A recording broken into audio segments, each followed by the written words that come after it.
Good morning, Composition 3 people. It is another Friday, and the sun is blazing through my window.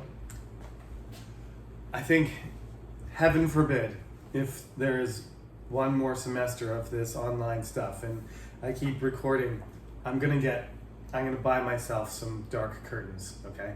This is my Chungnam office though.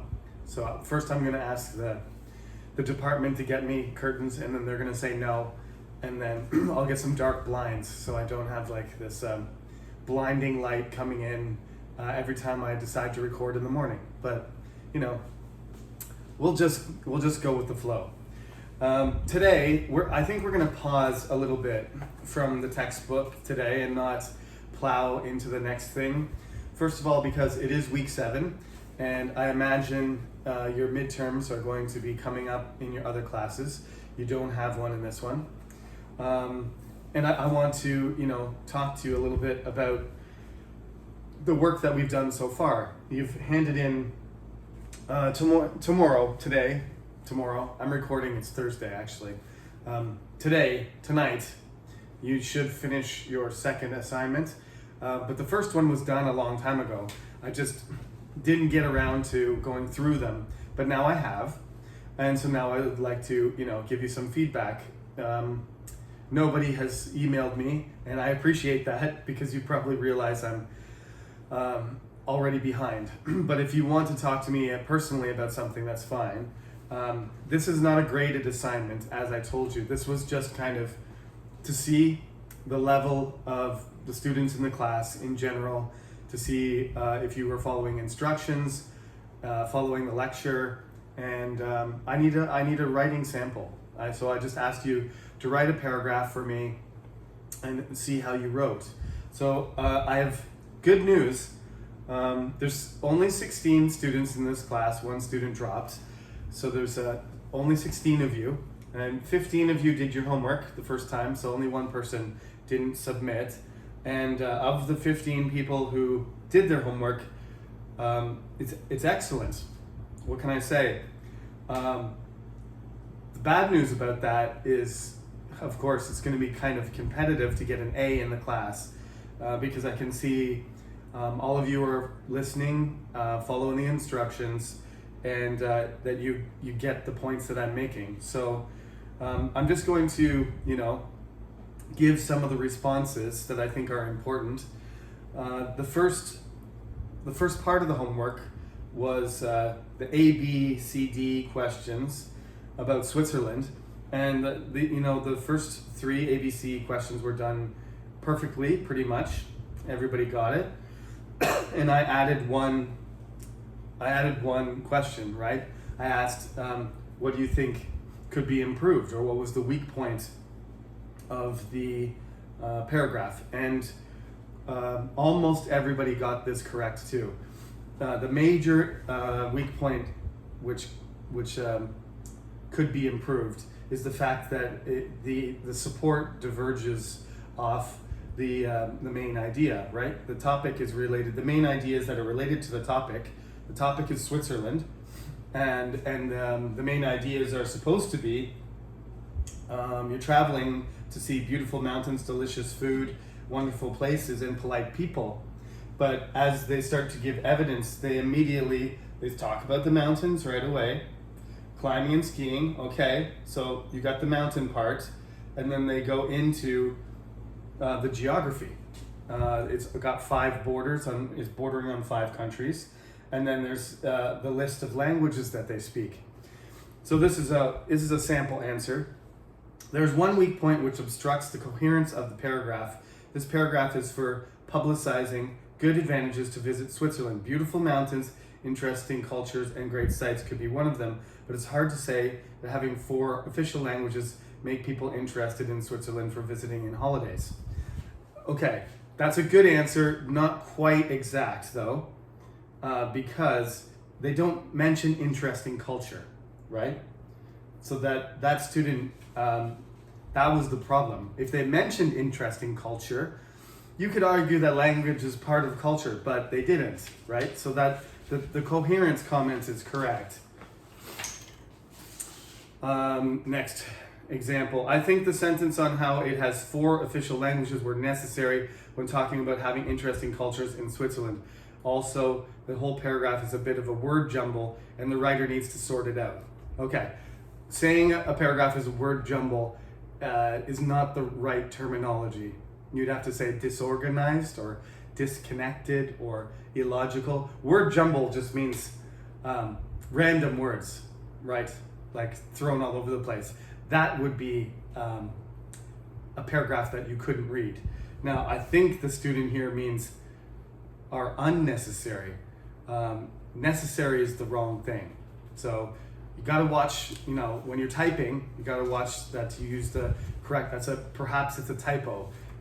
It should be, I think the sentence on how it has 4 official languages is unnecessary.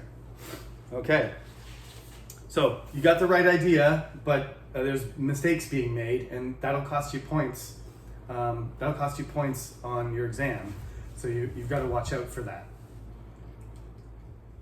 Okay, short pause there. Got a bit of a runny nose. One more example. D, is there anything that could be improved? There are 2 things to be fixed in this paragraph. First, it mentions about Switzerland's borders and its 4 official languages, and they are not related to the topic. So that makes the paragraph incoherent. That's perfect. Okay, that's exact. The other is that it does not contain the text about delicious food, even though the writer already mentioned it. In conclusion, this paragraph would be improved if the writer removed the sentences about Switzerland's borders and its 4 official languages and added content about the delicious food. That is a 100% perfect answer. Couple grammar mistakes, but I don't care about that. That is the precise answer right there. What is missing is something about the food, right? Do they say anything about that? Delicious food. What delicious food? Fondue? Chocolate? They didn't tell you. So am I just supposed to imagine? It's roast beef or it's kimchi? I don't know. Nobody knows. So that information should be there. So if you wanted to get all the points for that paragraph analysis question, that's the answer. That's the perfect answer. The comments about coherence were correct, but the fact that there is no support for the delicious food is the missing point that most people didn't say. That student, a few other students did too, but that student described exactly what the issues were and how to fix the problems. So that's a perfect answer. I don't usually say there's a perfect answer, but that's what I want, okay? All right, now this gets a little bit more complicated. The second part was take a topic and narrow it down. And I think this is the hardest part of this class, to be honest. Other than actually writing the essay, sitting down and saying, oh God, I don't feel like writing for 2 hours tonight. That might be the most stressful thing, but this is a key thing that people struggle with, just getting the right words, saying exactly what you want to say to form an argument. It continues to be a problem. It doesn't matter if you're a professional writer, you're a freshman, or you're a professor, accomplished professor. I've worked on other people's abstracts and their introductions, and they've been professors for 30 years. They're still struggling with this. So this is a very important thing. You've got to work through your ideas and get it exactly right. Now, this is just an exercise, and I'm not trying to get you to spend all day thinking about it. So we just got to get, the most important elements there so that, you do have a clear statement. So let's begin here with this student. First topic, holidays. Holiday rituals in Korea become simpler every year.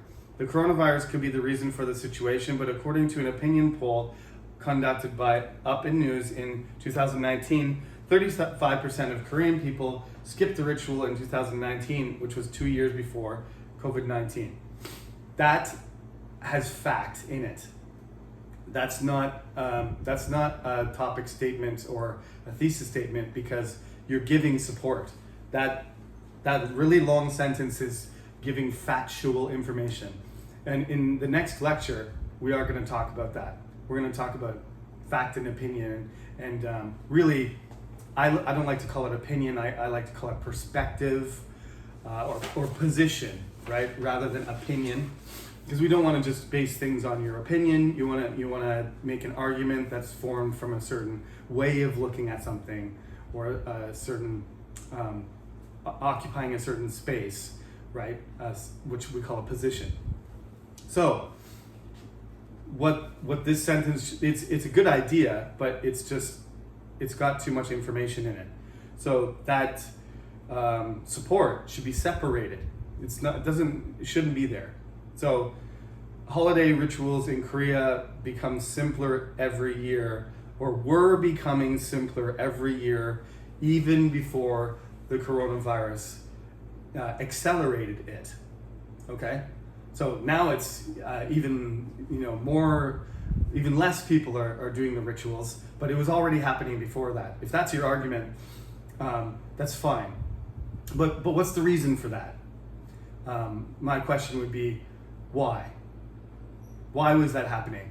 If you're saying the coronavirus did it, then that's fine. But what this student is saying is that it was happening before the coronavirus. So that it's not only the coronavirus, something else. What is that thing? That reason needs to be there. Not the percentage. The percentages and the evidence can come later.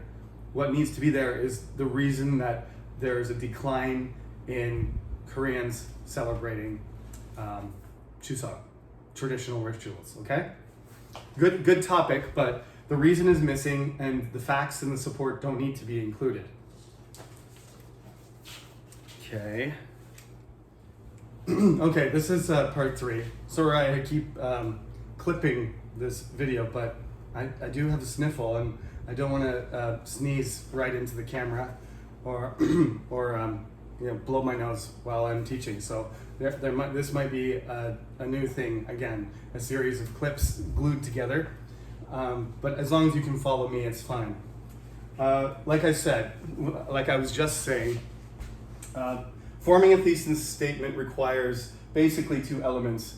You need your position, your perspective, and a reason for that perspective, right? The supporting things, supporting details, facts, anecdotes, events, whatever you're going to include to prove it, it comes later, right? You don't open your if you're a lawyer and you're in a court, you don't open by saying, here's the glove that the murderer used to kill, his wife, her husband. I shouldn't say wife. We'll reverse it. This is the glove she used to kill her husband. Okay? You don't start a court case by doing that. You introduce your argument first, and then you provide the evidence. It's just the sequence that we use. If you just throw all the evidence right up front, that's just not the way that we normally develop arguments. There's always some sort of lead into it. So we have an introduction to do, right? And at the end of the introduction comes this, strong statement that gives you the purpose of the essay. So this is what you got to do. So I'm going to choose another one.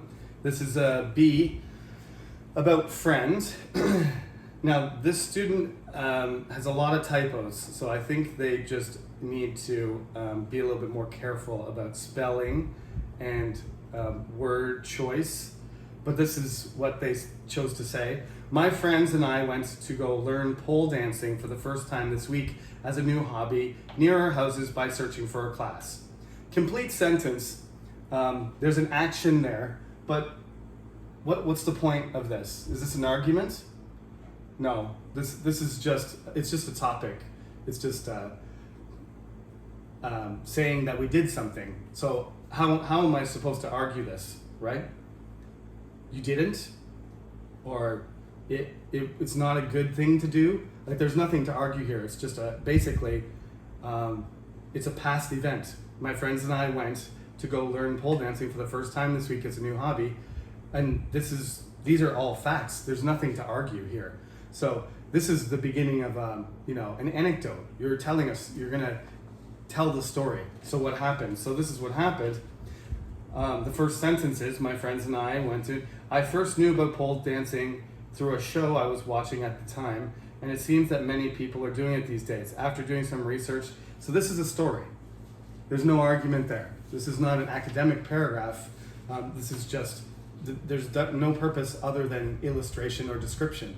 So if you're interested in pole dancing and you just want to hear the story, then it's fine. But that's really not what the instructions are. The instructions are to make an argument and then defend it, right? So if you say pole dancing is dangerous, or if you say pole dancing is an adult activity, or you say pole dancing is attractive to young people because, right, it's trendy, I don't know. If you come up with some sort of position related to the activity, then everything that you write won't be like, I did this, I did this, I did this.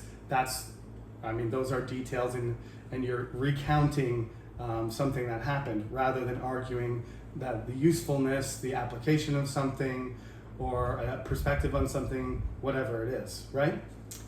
Okay, so that's what we don't want to do. Definitely in a paragraph, you don't want to get, you just don't want to produce something that's a linear list of events or details. All right, next one. So this student definitely, what's lacking here is the level of detail and specificity. So beyond just doing this, some people are being so specific that it's too much, but basically you have to provide a specific enough argument that you can write one paragraph on it. If you talk about dancing in a general sense, for example, you're not going to be able to, provide enough support within the space of your paragraph. So here, we'll just take topic number 4, cars. A bright outlook of the electric cars. Okay. Bright outlook, position, good, check. Why? No, there's no reason given. So you have to say something like, there is a bright outlook for electric cars in the United American market because the current administration is emphasizing climate change, right? Or there's a bright outlook for electric cars because the technology is developing, and every year the price of the cars goes down and more people can afford them. You can talk about the environment, you can talk about government subsidies, you can talk about consumer taste, you can talk about technology, you can talk about price, availability, you can talk about the fact that there are charge stations. Before, if you bought an electric car, you only had a few options where you could recharge your battery, but now there's charge stations all over the place. So what is the specific argument here? Is it because it's energy efficient? Is it because big companies are starting to, develop new models that are, fancier, like Tesla has their sports car that's an electric car? You have to be more specific and you have to give a reason. Both. This statement is missing specific information and it doesn't have a reason. Okay, so that student, every statement they made, there was not enough detail and there was lacking the specific information and a reason. My best friend who helps me achieve my goal. What is your goal? Education, losing weight, building muscle, getting a job, getting married, finding a girlfriend, being fashionable. Your goal could be anything, literally anything. So that's not specific enough. And the argument there, my best friend, what are you trying to say about your best friend? What did they do to help you achieve your goal? What is the goal? And how did your best friend help you? That information needs to be there. Otherwise, nobody has any idea what your paragraph is going to be about.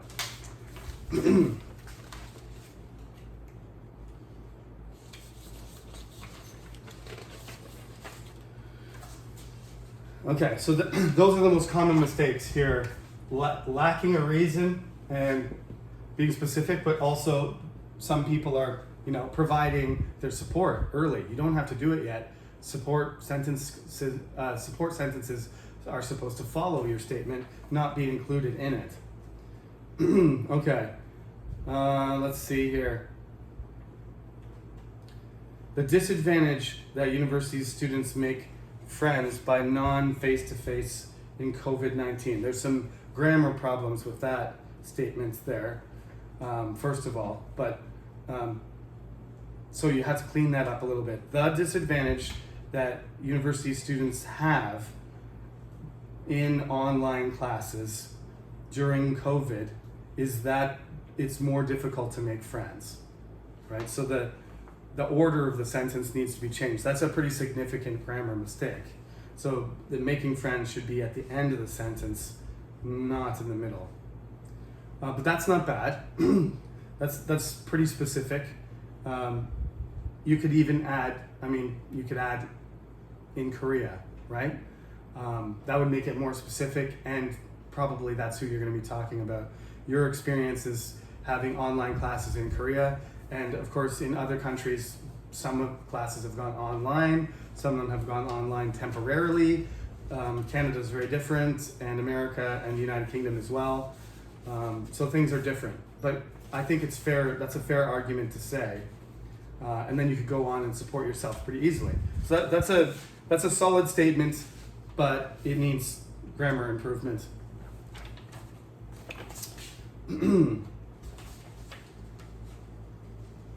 Okay.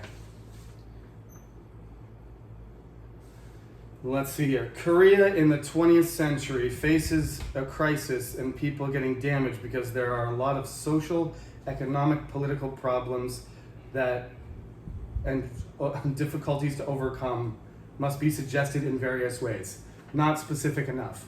That's a good sentence, but what are the various ways? And are you going to talk about social, economic, and political problems in one paragraph? You're going to have to choose one. This is narrow it down. That's not narrowed down enough. Interesting statement, but that could be a book. That's a huge topic. So you've got to narrow it down to something more specific again.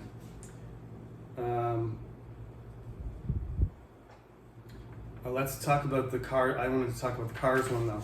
These days, cars are one of the issues in our society. It causes traffic jams, damage to the environment, and accelerates global warming. So we have to figure out how to solve these problems to protect the earth for our descendants. Okay, this is a good thesis statement, but saying so we have to figure out how to solve them isn't really, that is motivation, right? That is the motivation for it. So that doesn't necessarily need to be there. You can cut that sentence right out, right? These days, cars are one of the issues in our society. It causes traffic jams, damage to the environment, and accelerates global warming. If you're talking about for your descendants, that's not really related to traffic, is it?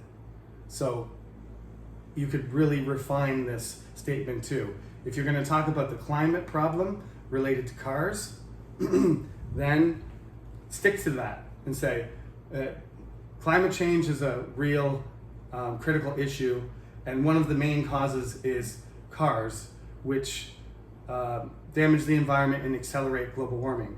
So throwing in traffic there, since it's a paragraph, throwing in traffic, I agree. Either focus on the traffic or focus on the environment though, because otherwise it's going to be hard to keep your paragraph coherent.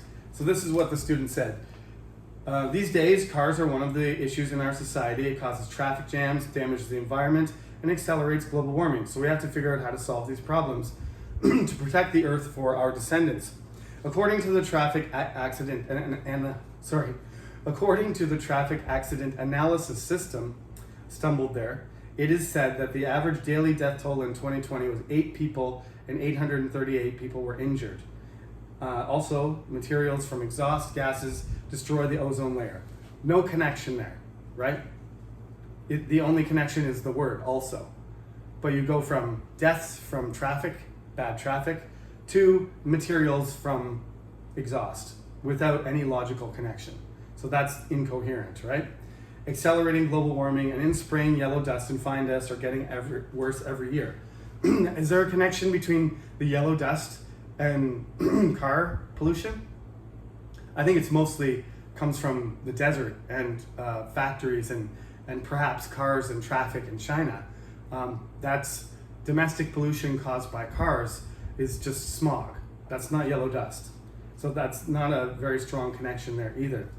If global warming gets worse, the boundaries of the 4 seasons will disappear, which will not convey the characteristics of Korea to our descendants. This is getting off topic, right? Yes, the seasons are going to change. Are the seasons going to disappear? That's not necessarily what climate change does. It sometimes makes the seasons more extreme. So you're going to end up with, perhaps, we don't know exactly because we've never damaged the planet so badly before, but you might end up with super hot summers and super cold winters. What's happening is, fall, 2 days ago, earlier this week, it was 28 degrees. Next week is going to be 10. So we had 1 week of fall. So you're right there. But is this specifically related to cars? Cars do a lot of polluting, right? But again, this is a very, very general argument. There are airplanes, there are factories, there are power plants. How much is our cars affecting? How much are cars affecting our environment? That's something that needs to be argued here. And if you're only focusing on that, it's not cars that are going to cause our seasons to disappear, and then future Koreans won't know that we had fall and spring. That's not really a strong argument. You can say contributed to climate change and disrupts the seasons, and they become inconsistent and they shrink but this is really an argument that is not related to traffic jams at all. So we're getting, like I said, you have to stick to your topic. And if your topic includes too many things, too many diverse things, right, it has to be focused as well. So if you're focused on too many different things, it ends up becoming a list. Think about what the Switzerland paragraph was like. It was an advertisement. It wasn't an argument. So they just listed a few things, and they didn't even list the right things. But that was not a very coherent paragraph anyway. Even if you fixed, the tangent about languages and you replaced it with some, Swiss chocolate and cheese fondue recipe or something like that, and added some delicious food, you'd still end up with just basically a list, not really a persuasive paragraph. So we have to use public transportation instead of cars. Okay, if public transportation is the solution, then this is really what should be in the beginning. That's what I mean. The topic sentence should be something like, so we have to figure out how to solve these problems, so we have to use public transportation. You don't need to be general. You can focus us right there. This is my argument, okay? Then you've already tightened it up. From the beginning, there's a strong connection between using public transportation as the solution to the climate problem and the traffic problem, if you want to include that. But, this paragraph is pretty short, so I would probably choose one or the other. Public transportation can be used by many people at the same time, reducing emissions per person, and is one of the individual efforts for the environment. In addition, to reduce car accidents, companies must strive for constant technological development like auto stop systems, etc. The car gives us convenience, but we should continue to develop without overlooking the adverse effects on society. So, yeah, concluding sentence, weakly connected to the start. So we need to tighten everything up. You need to, instead of jumping back and forth between traffic and then climate change or global warming and then back to traffic, these are organizational things to work on.